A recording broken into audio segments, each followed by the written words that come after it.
My stepson asked Yomi sleep with me. I said yes is a real fantastic story. This story is reflection of totally life evenness and roughness. Claire never imagined she would remarry, but Michael changed that.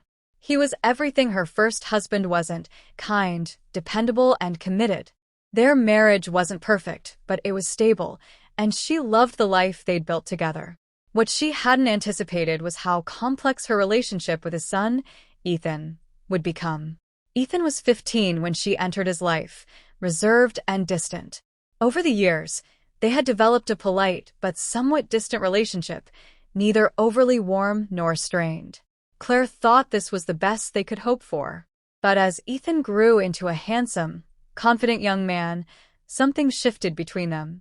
With Michael traveling often for business, Claire and Ethan spent more time alone. It started innocently enough, sharing dinners, watching movies together. But the atmosphere in the house grew tense, charged with unspoken emotions that Claire couldn't quite place. Their conversations became deeper, more personal, and Claire found herself seeing Ethan not as her stepson, but as a man.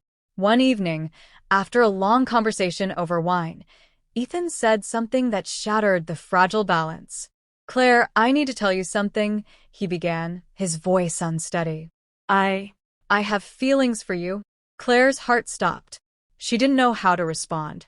This was her stepson, a relationship that should be clearly defined. But there was something in the way Ethan looked at her, something that made her feel seen, desired in a way she hadn't felt in years.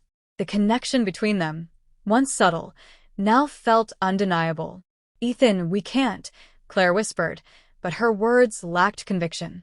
Before either could say anything more, the front door opened. Michael was home early from his trip, cheerful and unaware of the tension that had just been broken. The evening passed in uneasy silence, but the weight of Ethan's confession lingered. That night, unable to sleep, Claire wandered into the kitchen, finding Ethan standing by the window. He turned to her, his face shadowed with regret, but his eyes still held that same intensity.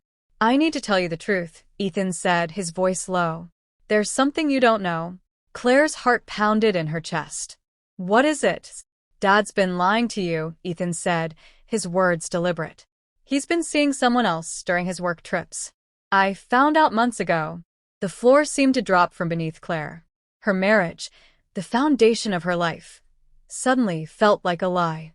Ethan's words swirled in her mind, and for the first time, she questioned everything. "Why didn't you tell me sooner?" Claire asked, her voice shaking. "I didn't want to hurt you," Ethan replied.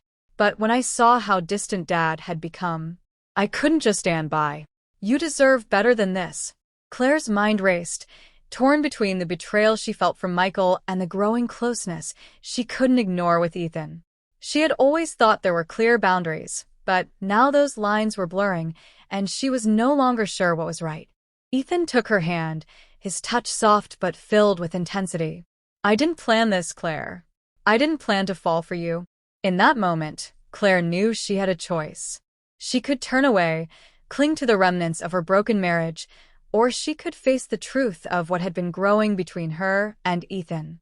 The weight of that decision pressed down on her, but her heart knew what it wanted. In the stillness of the kitchen, Claire whispered, "Yes."